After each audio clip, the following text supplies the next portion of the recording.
Dear Bosie,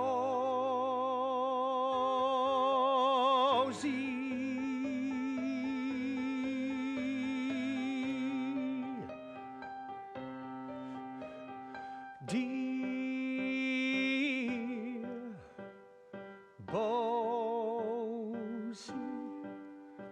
after long and fruitless waiting, I have determined to write to you myself, as much for your sake as for mine, as I would not like to think that I had gone for 2 long years of imprisonment without ever having received a single line from you, except such as gave me pain, except such as gave me pain. And you must read it over and over till you sense your heartlessness. Read it over and over till you sense your vanity. Read it over and over till you feel your heartlessness. Read it over and over till you taste reality. And if there be in it one single line that may bring tears to your eyes, well then weep as we weep in prison,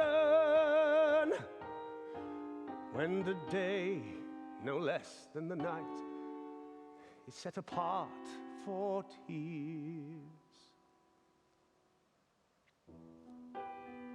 The story of our relationship is the story of my surrender to your increasing daily demands, the triumph of the smaller over the stronger nature, the tyranny of the weak over the strong. That's the only tyranny that ever truly lasts.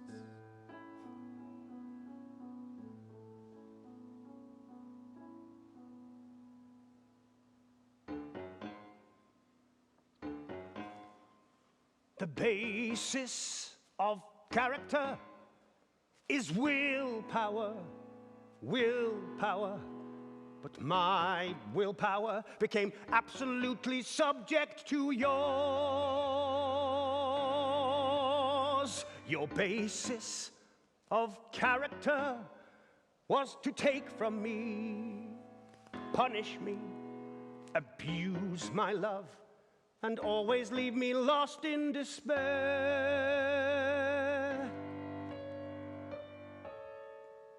And that sounds a grotesque thing to say, but it's true nonetheless, that I gave up to you always.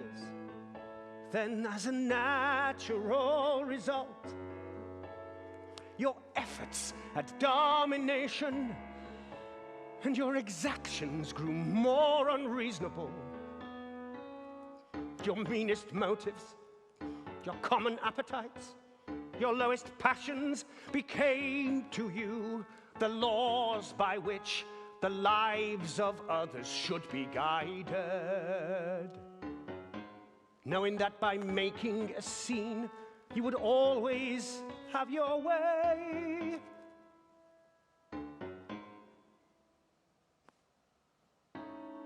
I must remind you of your conduct towards me.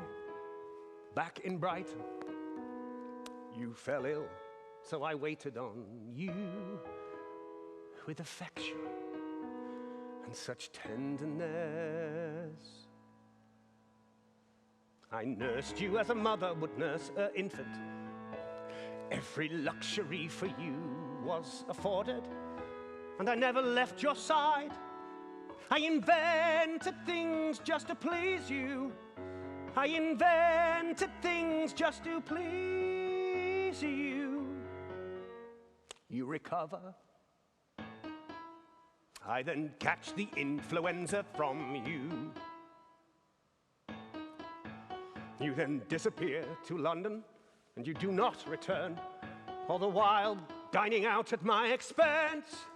Then when you'd had enough of torturing me, without a care for my health or my sanity, when you finally return, you fall on me with every hideous word an untutored nature could suggest.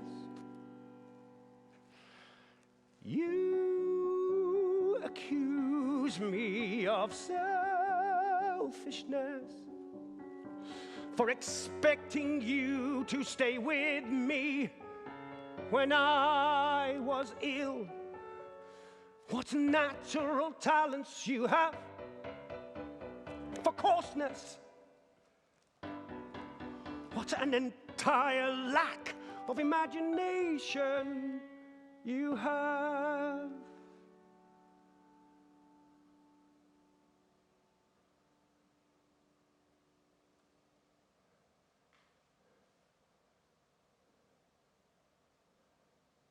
The cruelest thing you said that night, my heart knows all too well, is when you are not on your pedestal, you're not interesting. And you saw me as a trivial plaything. The great Oscar Wilde was for you nothing more than a source of amusement. I must confess that moment left me feeling so polluted that our doomed affiliation left me drained. And your cruel treatment of me made me more and more determined that we should not communicate again. On making that decision, I then started to remember my uncomplicated life before we had met. I could be free of your hold over me. Could then restore some of my dignity. But in a cruel quirk of fate, just when I longed to be free, I learned the news of the death of your brother. The loss of one so loved took away my resolve. I had no will then to see our separation through. What you had been to me in sickness, I could not be to you in bereavement.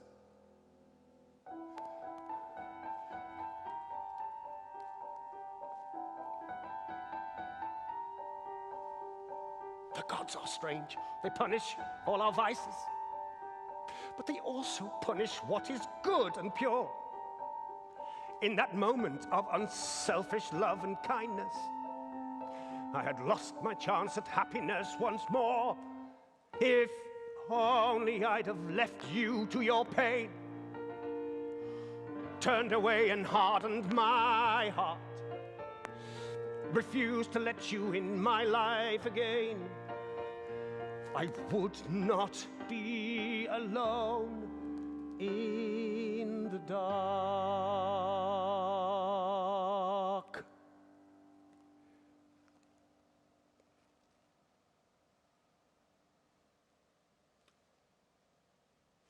When your father first attacked me, it was in private letters to you. But it was your hate-filled replies which urged him on and on until those attacks became public. You forced it on him as a point of honor. I see now that the idea of you being the object of some terrible quarrel between your father and I pleased your vanity, flattered your self-importance. Hate blinded you. And your hatred of your father, it was just as savage as his hatred of you. When your father was first detained by the police, attempting to corrupt the opening night of one of my plays, you were desperate that I should pursue him in the courts. You could speak of nothing else. Everyone I love gave me less selfish counsel. They were all too aware that I would be ruined, that I would lose everything. But for 2 whole days, you were able to feast your eyes on the spectacle of your father standing in the dock of the Central Criminal Court. Until that is, of course, the 3rd day, when I took his place. What had happened? Nothing. Only that in a hideous game of hate, together, you and your father had rolled the dice for my soul and had won. That was all. Will you ever realize it was not your father, but you who put me into prison? From beginning to end. It was you who were the responsible person. That it was through you, by you, for you, that I was there. Look at the history of the letter I had sent you 2 years previously. It was the type of letter I would have sent any erudite young man who'd sent me a poem of his own making, as you had. It is passed from you into the hands of a loathsome companion, from him to a gang of blackmailers. Copies of the letter are sent about London, where every interpretation, but the right one, are put on it. It forms the basis of your father's worst attack. It is denounced by your father and his council as an insidious and vulgar attempt to corrupt innocence. It forms part of a criminal charge against me, and ultimately, I go to prison for it at the last. That is the result of writing you a charming letter. Did it not for one instant dawn on you? Even the sight of me behind bars, in a wooden cage, couldn't quicken that dead, unimaginative nature of yours. I could see it in your eyes. You knew nothing of what you had done. Hate blinded you. Hate blinded you. And your hatred of your father was just as persistent as his hatred of you. How foolish a nature I was to think that I would beat your father in our public trial. Look at the outcome of that foolish notion.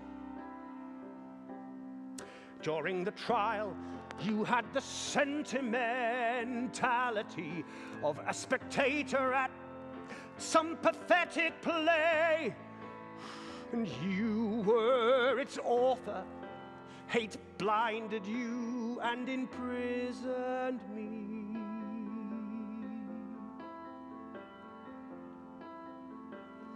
But I know that somewhere deep within your heart, you loved me too. In amongst the callousness, the fights was something true. In spite of all your rage, that fire you never could assuage, I still believe our love was real. I have to believe our love was real.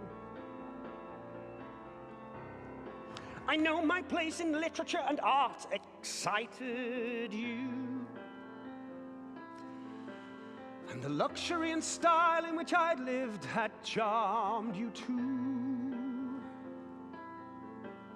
But in spite of all that need, that callousness and greed, I still believe our love was real. I have to believe that love was real.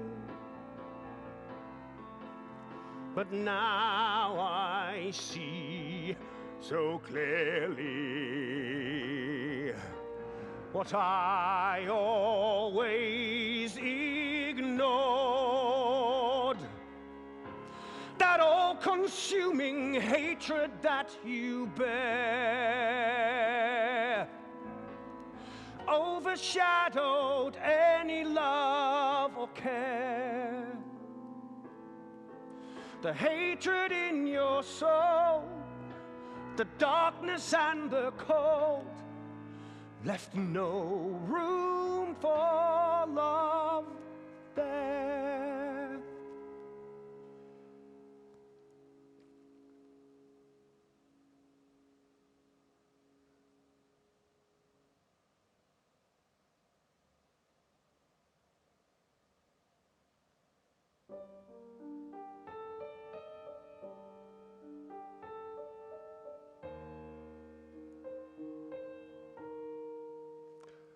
On November the 13th in 1895, I was brought down here from London from 2 o'clock till 2:30. I had to stand on the center of Clapham Junction for the whole world to see.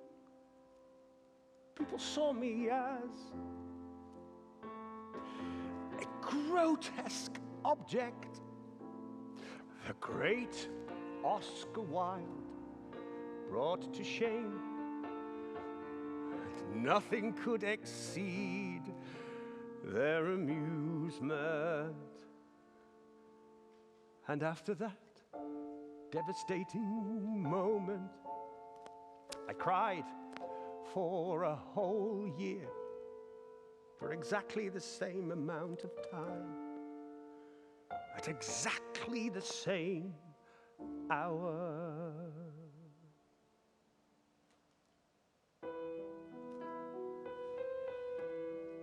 That was in the November of the year before last. I have no doubt a great river of life now flows between you and a date so distant. Hardly can one see across so wide a chasm of life. But for me, it could have happened, not even yesterday. Today.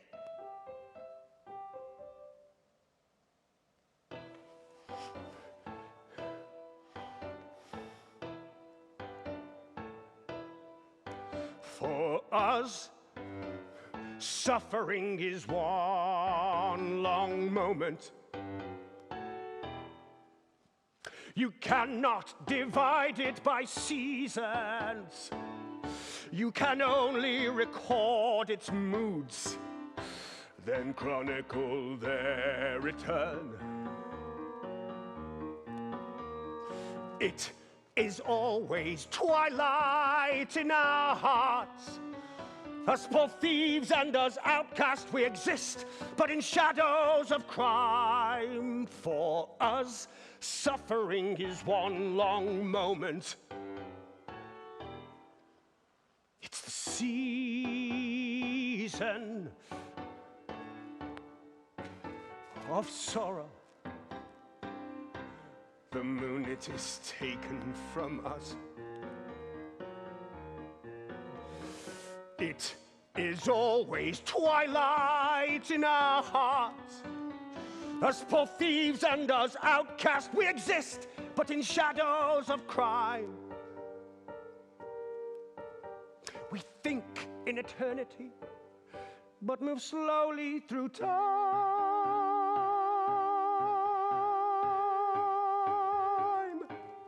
We move slowly through time.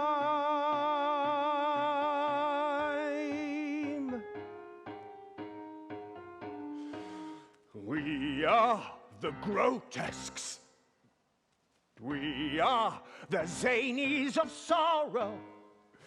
We are the clowns whose hearts are broken.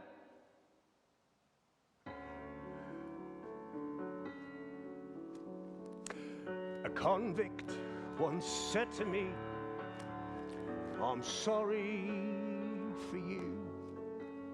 Prison's harder for the likes of you than it is for the likes of me. His needless kindness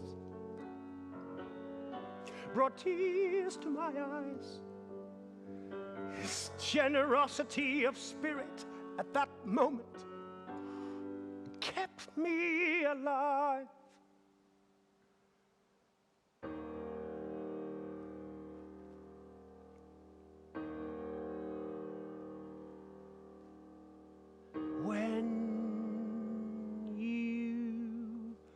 Are not on your pedestal. You are not interesting.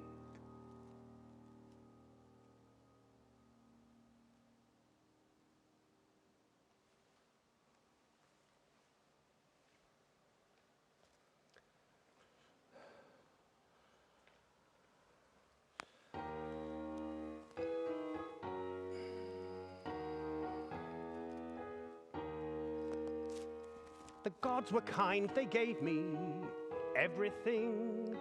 I lived as a dandy with the wealth of kings, took pleasure where it pleased me without a care, with nothing but genius to declare, a man of distinction, a man of society. I defined the culture of my own age, realized my fantasies on the stage, a symbol of artistic philosophy, a beacon for what life ought to be, a man of high standing, a man of integrity. Few men can claim to have realized all their dreams. Even fewer men dare dream to have seen the things I've seen. Such a glorious life. That life that once was mine.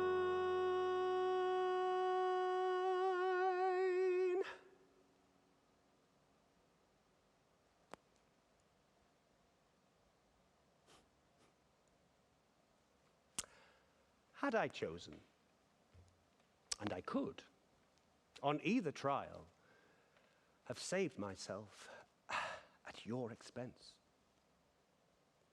Not from shame, perhaps, but from imprisonment. After all, your sins were being charged to my account.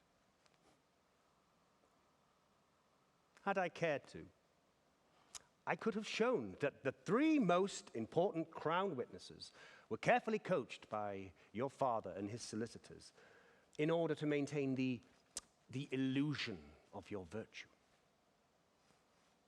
I could have simply had each one thrown out of the court by the judge.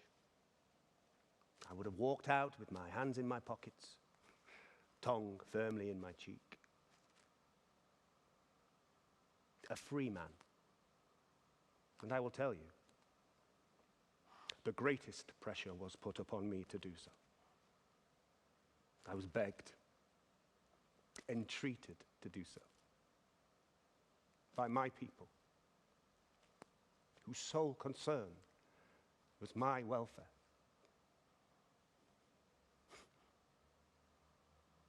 But I refused. I could not bear to do so.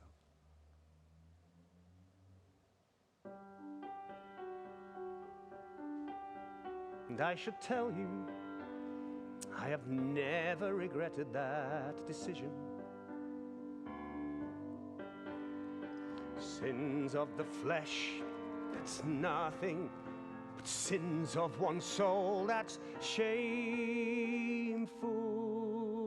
And though my downfall and my disgrace strips away all of my spirit, to denounce you to save myself, it would have cost me a lifetime's torment. You would not understand such devotion.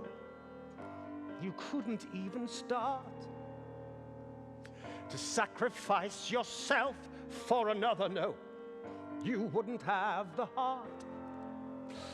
But I will not hate you.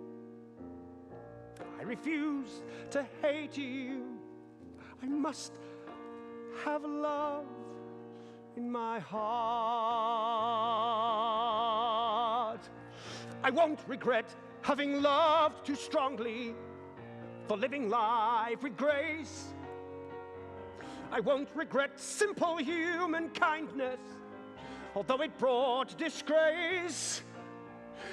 And I will not hate you. I refuse to hate you.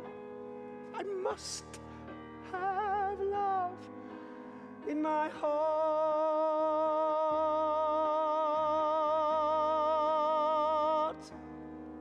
In my heart.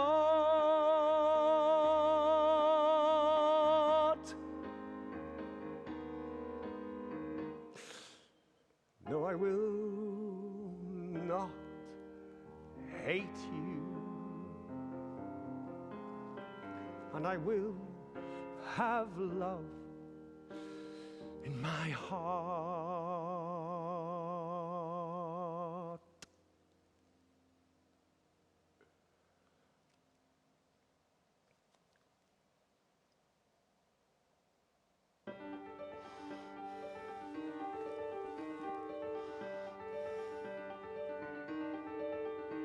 You are not the only person in my life.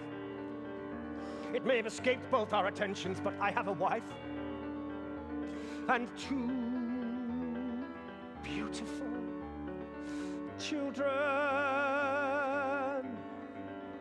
Constance, whom I love, is sweet and fair. Not filing for divorce has shown me care. But our unique love is now beyond repair. When stripped of joy and name, only the love of my children now remains. This stain of prison, it's nothing compared. Nothing could hurt me more than to be apart from Cyril, my eldest son, my friend of friends. The joy in my heart, the love of my life, it's more than I can bear.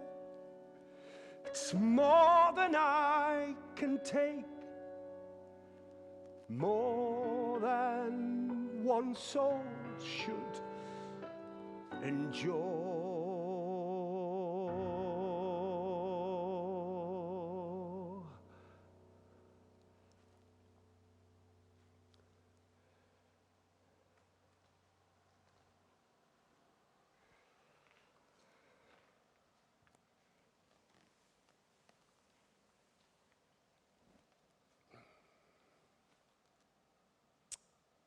Other men, when they are thrown into prison, they may be robbed of the beauty of this world, but they are, in some measure, at least in some measure, safe. With me, it has been different. Sorrow after sorrow have come beating on those prison doors. And they have simply opened the gates wide and let them in. Hardly if at all have my friends been suffered to see me, but my enemies have been given free access to me and mine always. When my books and furniture were seized and advertised to be sold, I naturally wrote to tell you about that. I thought that news might pain you a little. But you wrote back in a strain of almost lyrical exultation. You knew that your father was hard up for money, so my being bankrupt was really just a splendid score off him because he wouldn't be able to get any of his costs out of me. You see now what hate blinding a person is.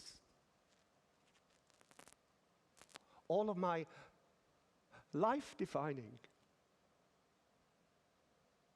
vital objects were to be sold. My Simeon Solomons, my Burns-Jones drawings, my Whistler, my Monticelli, my china, my library, my beautiful library, with its presentational volumes of almost every poet of my time, from Hugo to Whitman, Swinburne to Mallarmé, Maurice to Verlaine, with its beautifully bound edition of my father's and mother's works, with its array of school and college prizes and such.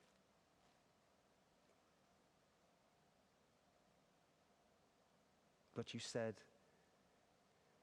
it was all just a bore.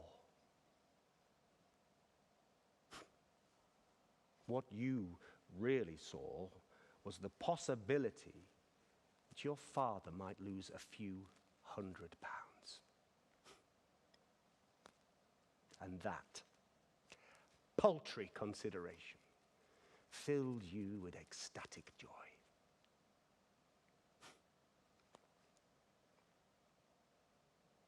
But I will have love in my heart today. Without love, what then becomes of my soul? And besides, the loss of such material possessions, it's trivial now.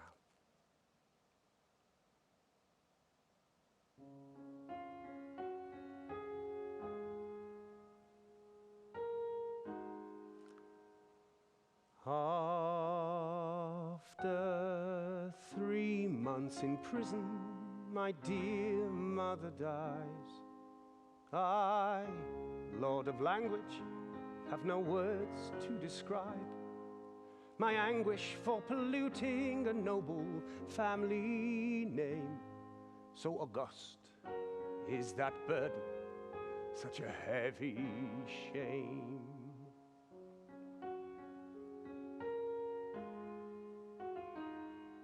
I have made our name a byword for the lowest of minds, dragged it through the mire for every brute and their kind. Forgive me for polluting a noble family name. So august is that burden, the heavy shame. You know more than anyone how much she meant to me. It breaks my heart, she will never know.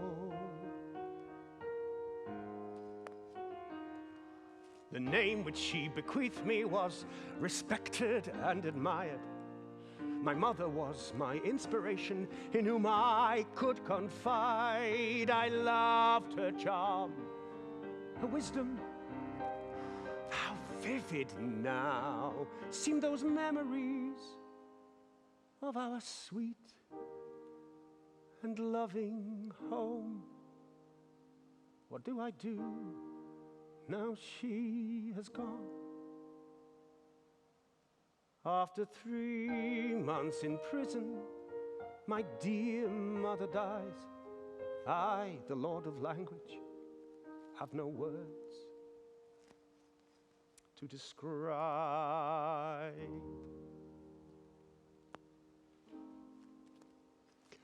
that pain.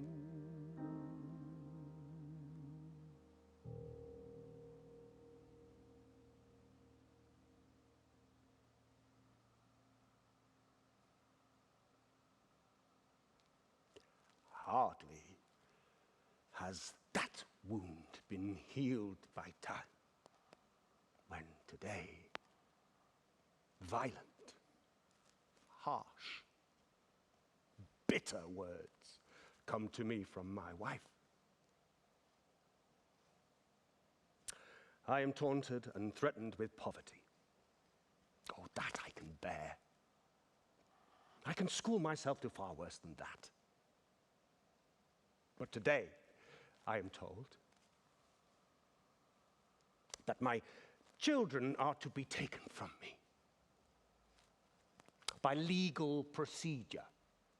The law has taken upon itself to decide that I am now one unfit to be with his own children. Will they ever tire of torturing me?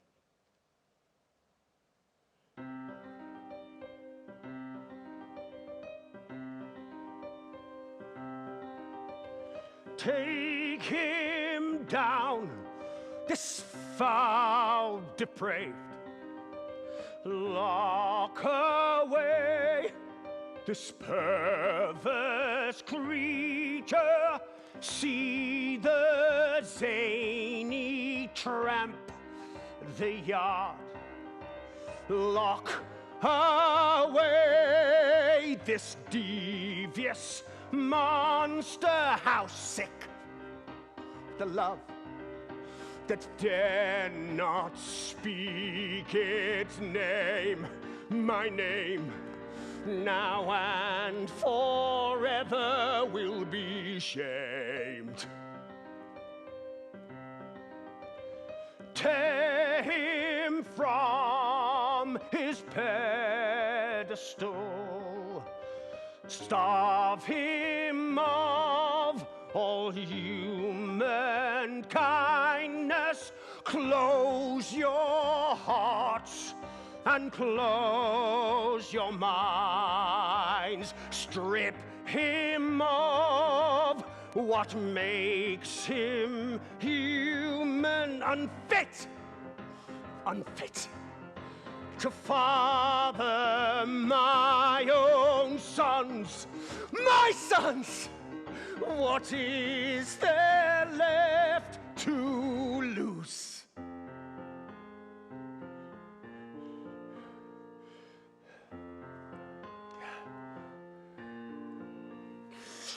The happy prince, how now is sleep with you? Not sure if I sleep or wake, if time itself is true. I'm all at once lost in memories of joy and of laughter, then suddenly lost in the dark. I wonder if ever you think of the stigma you've given me, if ever you ponder or live in perpetual night.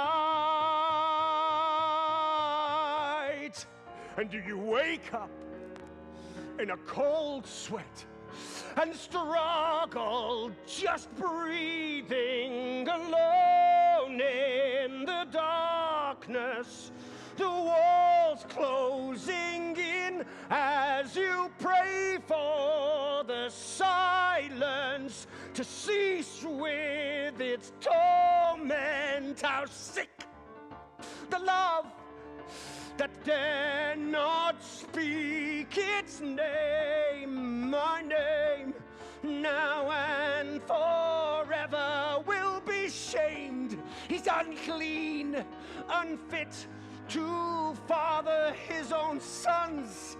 My sons, what is there left to lose?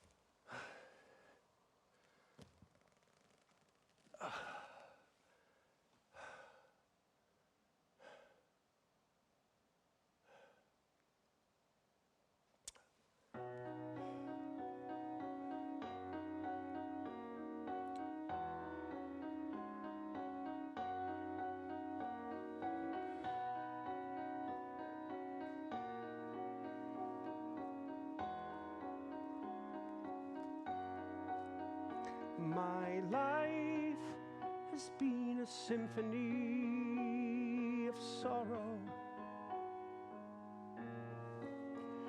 so I now sing every line. I'll dream of rain that falls in secret valleys where I'll rest, Mother Nature stars to guide me, and she will send her wind to hide my footprints, so none could ever find me in the night. In her waters I will bathe, for my soul she may yet save,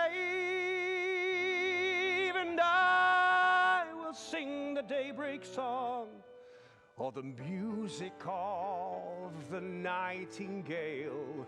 I'll bask in the silence of the wind. I'll sleep while she cleanses me, restoring my soul to me. How far my mind will run, if I can dream of things yet to come. My life has been a symphony of sorrow, so I now sing every line.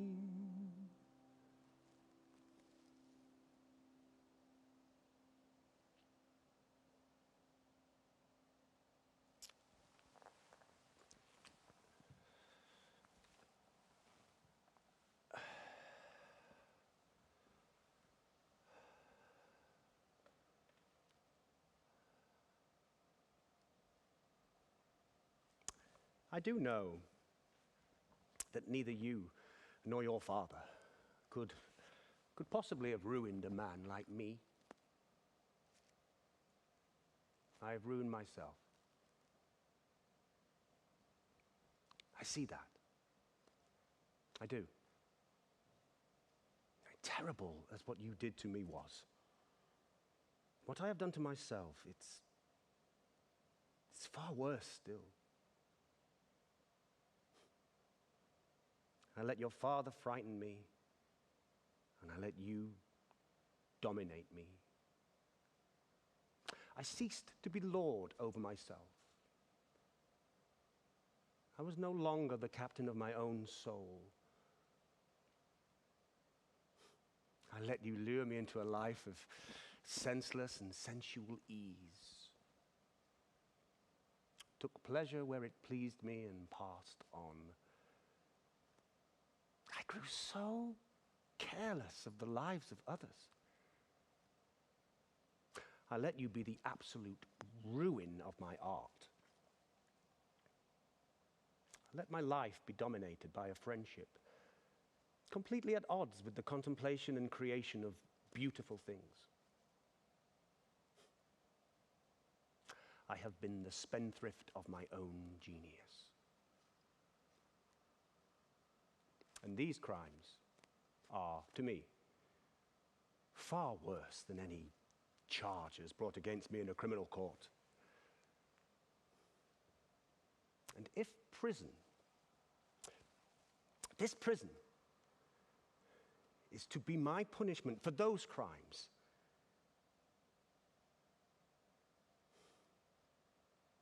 so be it. I accept my punishment. And I will not be ashamed of it. There are such lessons to be learned in the heart of pain.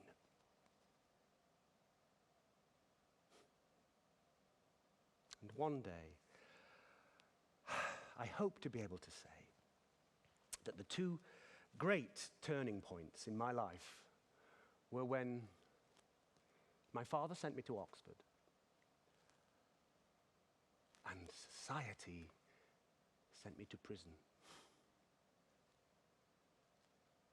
And all will marvel at how I managed to turn the evil in my life into good.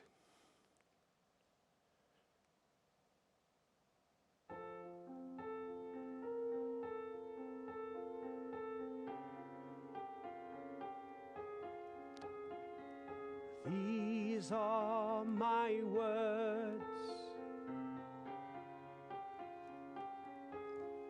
de profundis.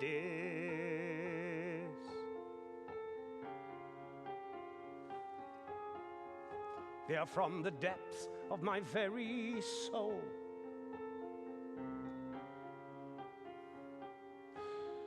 De profundis.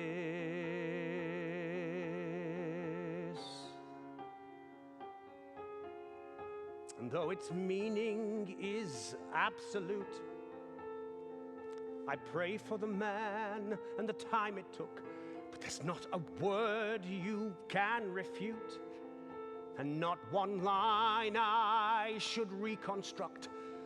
So through heartache, such tears, this is the truth as it may never appear to you.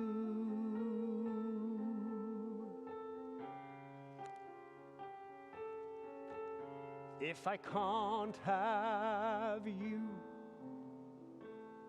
I don't want anyone. I'll give my heart to the moon and my love to the morning sun, and those I love and yet love me will smile again and love me as I choose to be. But what will my new life hold for me?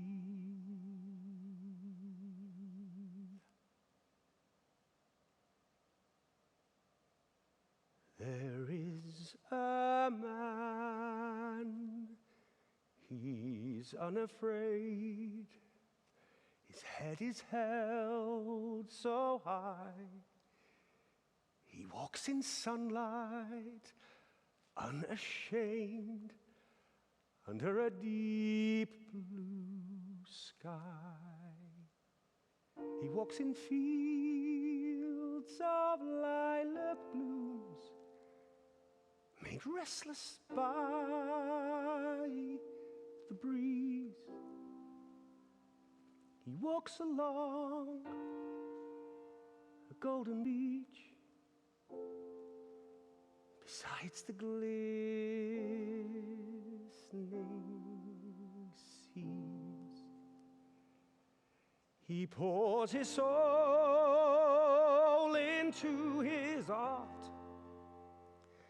exquisite poetry,